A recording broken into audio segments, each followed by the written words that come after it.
In the last episode of Because Science, we were talking about mortal engines as a concept and putting entire cities on wheels and moving them around. During that episode, many of you were asking me, yes, you, right there in the camera, many of you were asking, what would the feasibility of a flying city be like? Instead of putting it on wheels, what if you put it in the sky, like BioShock Infinite or something like that, on giant bags of gas? Well, if you don't have any weird quantum mechanical effects going on, we have to address the greatest problem, which is the lifting capacity of gases. Now, something like helium can lift some mass off the ground, like in a party balloon with a little bag of sand attached to it.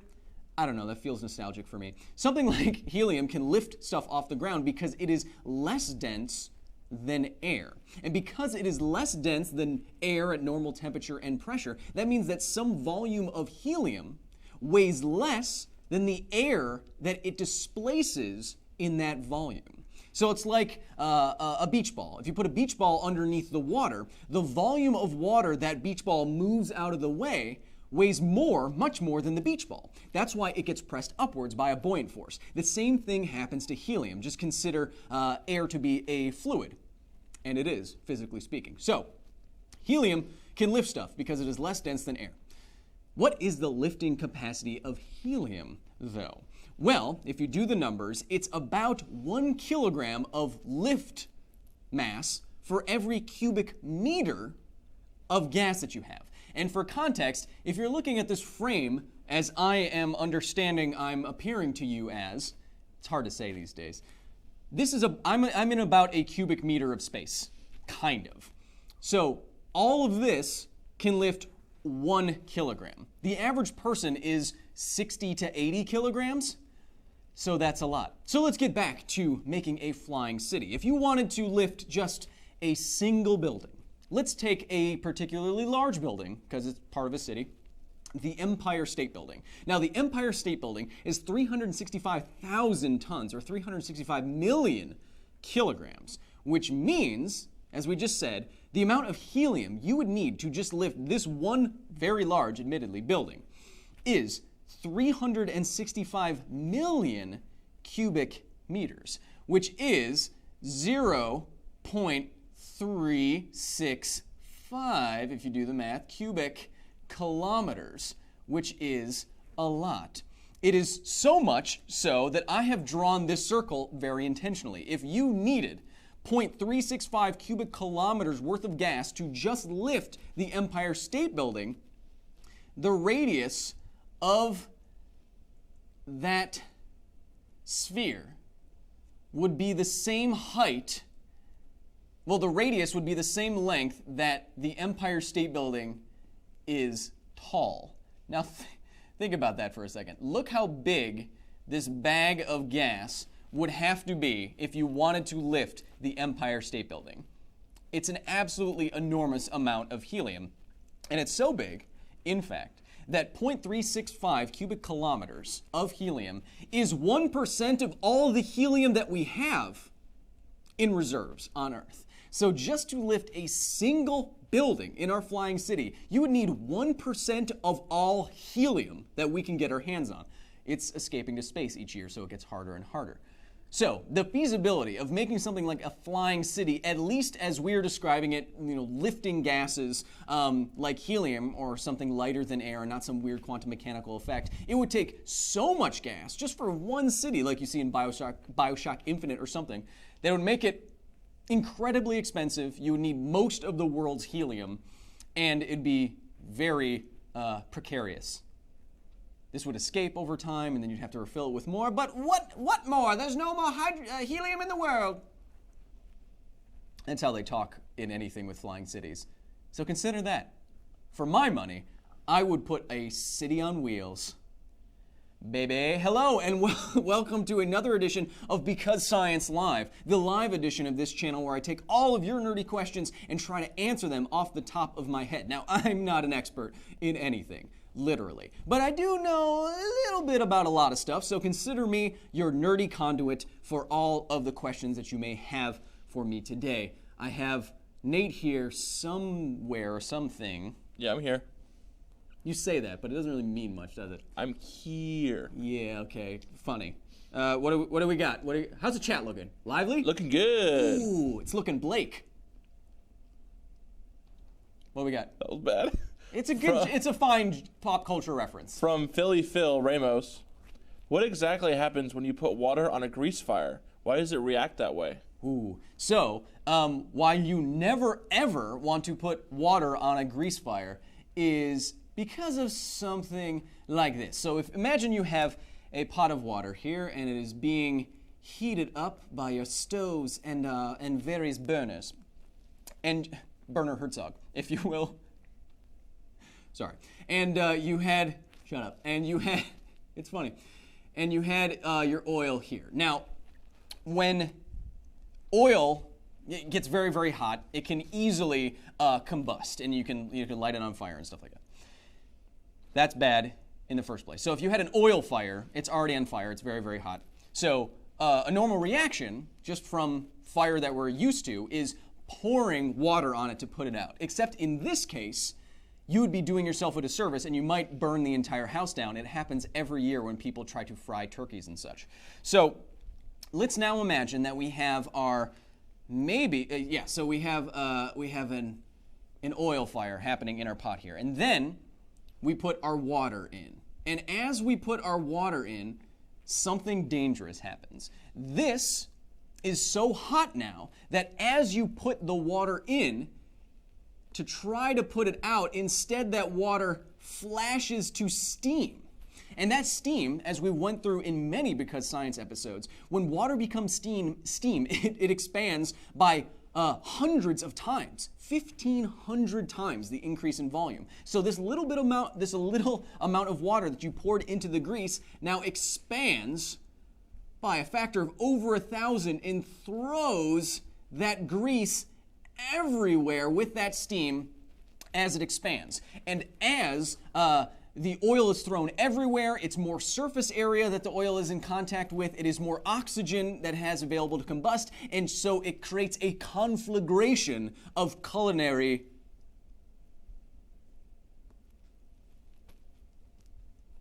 anyway. So close. And so that's why you don't ever want to pour water on a grease fire, because you instantly flash the water that you're trying to use to put it out into steam, and that steam throws the stuff you're trying to put out everywhere, and that can be very dangerous. It can burn your whole house down. It happens every year. That's my PSA. What's next? From Nano the Flash Lopez Wastelander. That's a long name. Look, we get it. You like video games. How bad would reaction to... Hey, calm down. Don't laugh at the man. How bad would a reaction to nuclear radiation be, and is becoming a Fallout super mutant actually possible? Okay. How bad does radiation get? I'm interpreting. And could you become a super mutant? Now, no matter what you think of the current state of the Fallout universe, let's just consider this in a vacuum, if you will. But not like a vinyl vacuum that you were supposed to get in the collector's edition, but more of like a sturdy thing. Anyway, so radiation can be harmless to very harmful. And when we talk about radiation, we want to be much more specific, right? If we're talking about just radiation in general, that can be everything from visible light to probably what you're referring to, gamma radiation. And the difference here, it's all light, but they have differing energies. So gamma radiation has a lot more energy for its wavelength than visible light does. So like you are seeing me in your device or your screen or what have you right now, the visible light hitting your eyeballs doesn't have enough energy to damage your eyeballs. It doesn't have enough energy to break any of the bonds or change any of the structures in the atoms of your eye, molecules of your eye, and so on. Gamma radiation, on the other side of the electromagnetic spectrum, on the other hand, does have enough energy. It is ionizing, which means it can knock electrons off of atoms and molecules, which necessarily messes up atoms, molecules, structures. It can cause imperfections in metals and stuff like that. It's very damaging and very dangerous. So it depends on what kind of radiation you're talking about first and foremost. This is why it could be the case that cell phones did something to your body with extended use. But because cell phone radiation microwaves is non-ionizing, and we've done studies that have looked at tens of thousands of people over decades, we have found that it doesn't have the energy to break any of those bonds and cause cancer or what have you, and so it doesn't. Now, what you're probably talking about is gamma radiation, something like you'd find in a I don't know, a gamma ray burst or something like that, coming down from the stars to destroy all life on Earth. If something like that happened, and you were directly in the path of that, depending on the strength of this, it can be incredibly damaging to you. There have been many accidents. For example, if you don't want to get too morbid with nuclear weapons and stuff like that, there have been many accidents when we've been researching nuclear radiation where people have accidentally dosed themselves with a lethal dose of radiation. It's a fascinating. It's one of I used to be a science writer, and I consider it to be my favorite piece I've ever written. It's about something called the Demon Core, and it was a criticality accident. So this guy, Louis Slotin, had a core of plutonium, and he had a sphere around it.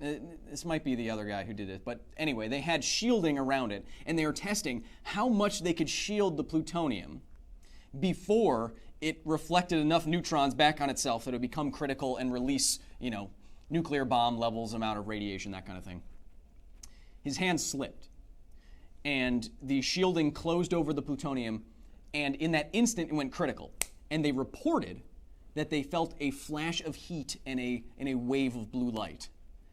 And in that moment, the shielding covered it, and they knocked it off in less than a second, like, oh! But in that fraction of a second, that was it.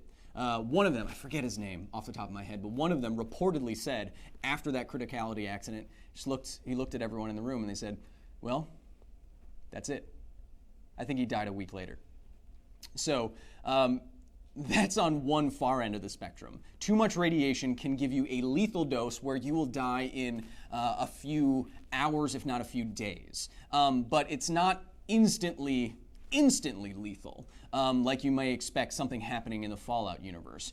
And you can accumulate radiation doses over time. You have limits. We have health limits set by our governments and agencies on how much radiation you can get per year and still not have a greater increased risk of cancer or something like that. That's how we set standards for X-ray machines and things at airports that you have to go through and that kind of thing. So I think I'm rambling, but there's a large range, and it can go from completely harmless to kill you in a few hours. And there are some cases where the energies are so high that it could probably kill you instantly, but these are few and far between. There's a case of a man. His name was Anatoly B. His last name starts with a B. It's Russian. I forget what it is. It's Anatoly. And he was the guy that you may have heard of who accidentally put his head in the way of the particle beam in a particle accelerator. He didn't know it was on. He did it and went through about here, and he survived somehow. But his face was swollen up. They thought he was going to die. It's a hell of a thing. You should look at the pictures of him and what happened. But theoretically, those energies were enough that it could have instantly killed him, damaged enough of his brain cells or his spinal cord that it could have instantly killed him. But those are few and far between. So, big range of radiation levels, big range in what they can do to you, from nothing to very bad to even worse. Could you become a super mutant? This is a long answer. In the Fallout universe, I believe it's called the Forced Evolutionary Virus, FEV, which rewrites your DNA and causes you to become a super mutant. Could that happen to you?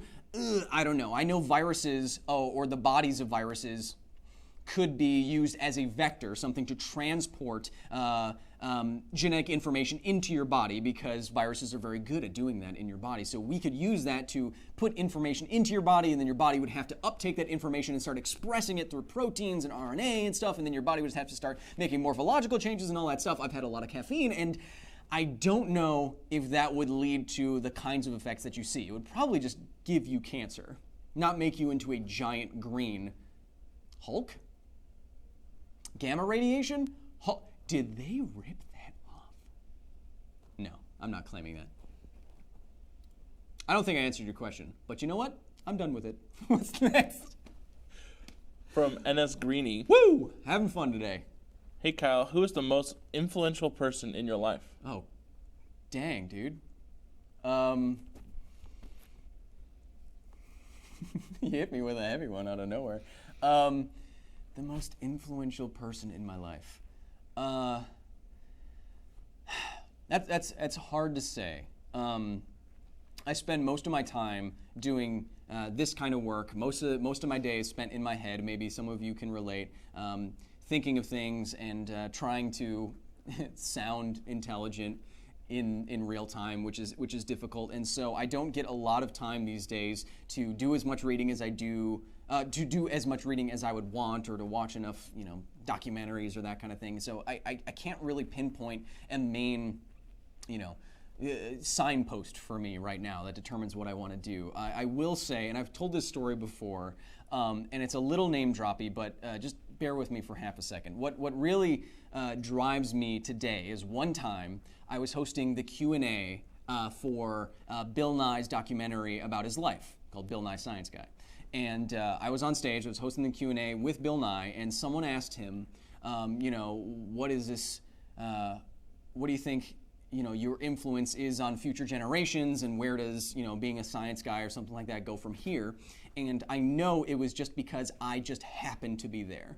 But I choose to think of it like this. And Bill Nye turned to me in front of this crowd of people and he said, "You're it, man. Passing you the torch. People like Kyle. Don't screw this up."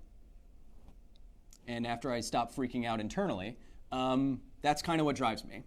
I take this very seriously, and I do not want to screw it up. That's about it. Staying level, doing the best I can, and here we are. Whew, man.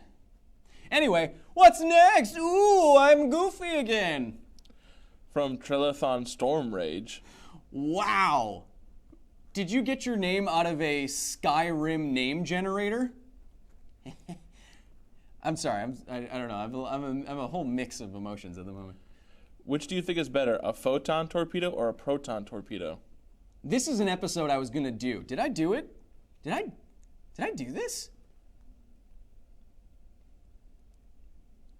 Anyway, I did this episode and I'm blanking because I have now recorded 223 or 224 episodes.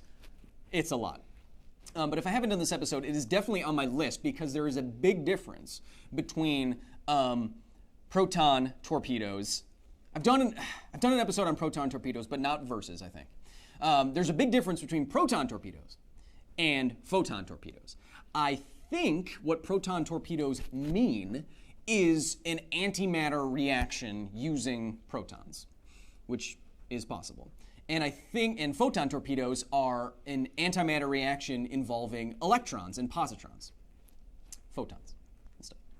I think. So there is a difference in the reaction in those two situations. So both of the bombs would produce different products at different energies, which would result in different effectivenesses for those weapons. But it's pretty complicated, the energies involved, per mass and what happens. So I'm not going to attempt to do all that off the top of my head now, but it's a very good question, and it is on my list to do. I'll get around to it someday. But suffice it to say that because we're here right now, there is a large difference, and it depends on what kind of tactics you would want to be taking. So I'll leave it at that for now. What's next? From David Matthews. Ooh. What's your favorite demonstration of scientific principle? What's my favorite demonstration of a scientific principle? Oh, that's a good one.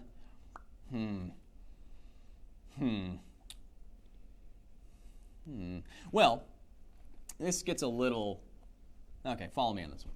So before I started doing this kind of thing, I was very heavily involved in what they call the skeptic community. And that's just people who are at the forefront of helping get information out about very things that are very pseudoscientific, like ghosts and health claims and the Loch Ness Monster, that kind of thing. And what was really big when I started, and I was just a wee lad, when I started, was what are called power balance bracelets, or bracelets that are supposed to help your balance and energy and endurance and that kind of thing. And one of the tests that they did was you stand out with your arm outstretched like this, and some dude, who's usually wearing a backwards ball cap, because he's cool, presses on your arm, and you tip, and you stand on one foot, and he presses on your arm, and you tip over. Then he puts the bracelet that's supposed to magnetically align your ions in a quantum nonsense. He puts the bracelet on your arm, and he presses down again, and magically you stay stable, really stable. And then usually people buy the product that I've seen. And that's the test that they use, and they say, easy. Now, when I got into this, I started doing the same demonstration on people, but I was explaining it from a physics perspective. So when they had you put your arm out and the guy would press down, when you press down on your arm like this, because it's so far away from your center of mass, it creates a large moment, or torque, which pulls you over. That is because it is perpendicular from where you're pressing. So it's because this force is perpendicular here, it creates a rotational force like this. It's not going through the point of rotation. Now what I think is going on is that what I would do is that I would instead press down on people's arms at a severe angle. You can't see that you're pressing down at a severe angle, but I would press down at an angle with my hands. And when that happens, when you press down on an angle like that, the arrow of force can go through the point of rotation. And physics tells us, statics, whatever, dynamics tells us, that if you point a line of force through the point of rotation, it creates no rotation about that point. And just doing that, just showing people that I can just change kind of how I'm leaning on you with this force, you stay stable. With and without a bracelet. I would have them hold a pencil and show and demonstrate the same effect. So that's one of my favorite demonstrations of something that is very clearly pseudoscientific and kind of controversial, so it's kind of fun. If you know a person in your life who advocates that kind of thing with no evidence, you don't have to be mean about it, of course, but you can say, oh, well, have you considered maybe putting something else on your wrist and trying the same experiment to see if there's really a difference? And then you can do this kind of thing. Straight down and then straight in. They'll see the difference, and it's a very easy demonstration to do. Anyone can do it. Use what I said, and then say, how you feel about that $15.99 now? Anyway, what's next? From Android Steed. I'm going all over the place today. Yeah. What is the biggest scientific inaccuracy in the Expanse? Okay, so The Expanse is my favorite sci-fi show on television currently. Ooh, I'm excited for that fourth season. But the thing that they, and I've talked about this before, but the thing that they get wrong is that recently, I think in season 2 and season 3, they started adding noise when you're outside the spaceship. Like there's a big shot of a spaceship going by, and you hear like that. Now, I've talked to the showrunner about this. Narain Shankar is his name, and he's a very smart dude. He has a PhD, and his first job in entertainment was science advisor on Star Trek TNG. He's got a great pedigree. But he says it's a narrative choice. Because these ships are so massive, he wants to show people, he wants to make people feel the mass at play here. He wants to feel epic, and like these are giant ships moving around, so they should feel weighty and stuff. And when you remove all the sound, you remove some of that oomph. And so it's a creative decision. And many times when you're doing science consulting, from what I hear from my friends who do it, is that you give them 1,000 things they could do right, but they only choose 20 because there's a narrative that they have to follow. And I agree with that in most cases. Tell the story you're trying to tell without being outright wrong about a bunch of stuff. So the biggest thing they get wrong in The Expanse right now is sound and space, just like every other thing. But know that it's a creative decision, that they're actively thinking about it, and that they heard you. They know. They're just. It's more about. In some of these cases, it's more about playing to the language of cinema, the language of media, rather than getting something correct, because it can take people out of the experience, even if you're being super accurate. So there's a very fine line to ride there. And we have time for a couple more questions, maybe one or two. So make them nerdy. Oh. From Watchmaker. Hey, you are either a frequent commenter or a super nerd. I'd have to check my list wherever it's floating.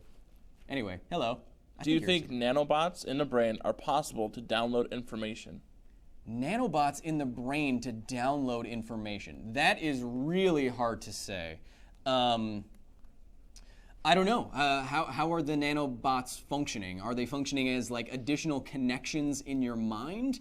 Are they acting as kind of like a brain-machine, brain-computer interface? So you can like you have like extra RAM in your brain? I have no idea. It would depend very heavily on what they are doing to your brain, and how. So sorry, I don't know. Too many unknown variables at this point. Nanobots probably will first be used in something like medicine. Very simple machines that react to certain pressures or chemicals or whatever that can deliver medicine in a very pinpoint way, because they're only a billionth of a meter, something like that, before anyone starts messing around with your brain. And there's a whole list of ethical complications with that. Before we start changing people's brains, a lot of other stuff is going to change with our body, because it's just easier to get people to consent to that kind of thing. Hey, do you mind if I possibly change everything about you and who you are forever? That's a hard sell. All right, I think we got one more. One more. Una más. From Jared Sheff. Hello. My 6-year-old wants to know, why haven't we flown to the moon in forever? Well, thank you so much for your question. It's a hard question because there's a lot of people that want to go back to the moon. I mean, it would be awesome to go to the moon, wouldn't it? Wouldn't you love to step foot on the moon? I know, I'd bounce around and it would feel really cool. You'd feel like you're not as heavy. It'd be great. But grown-ups and adults have all these complicated things going on with money and power and who says what, and no, I'm not going to give you permission for this kind of thing. There hasn't been the same people haven't wanted to people haven't wanted to go to the moon as badly as they did years and years ago, before you were born. We need a lot more interest, we need a lot more money, we need a lot more people in in fancy suits saying, yes, you can go back to the moon, before we go back there. But I think today, which is really exciting, today there are companies that are going back to the moon soon. You are going to see people go back to the moon. And guess what? We're in the age where it's very likely that you or one of your friends at school could become the next astronaut, or the first astronaut to step foot on Mars, or even go back to the moon. You're the perfect age for this. So keep looking up, keep looking at the stars, and imagine just what you could do. I would love to go to the moon, and I would love to see you go to the moon. That would be awesome, because I can't do it. I'm too... No, I think I'm about the right height to fit in those capsules. Anyway, thank you so much for tuning in for this week's Because Science Live. It has been, it's been a week, and we're almost to the end of the year. But all the way through the end of the year, with the exception of a few of these live streams, because, there's even holiday times in here. It's always cold, too. Because of holiday times, there'll be a couple times where it won't be live streaming, but through the end of the year, you're going to get a new vlog each week. You're going to get a new episode of Because Science each week. So I hope you join me for those little presents, if you will, and have a wonderful weekend, and be nice to each other, because it's not just, this isn't just code and video here. We're real people, and this is all we got.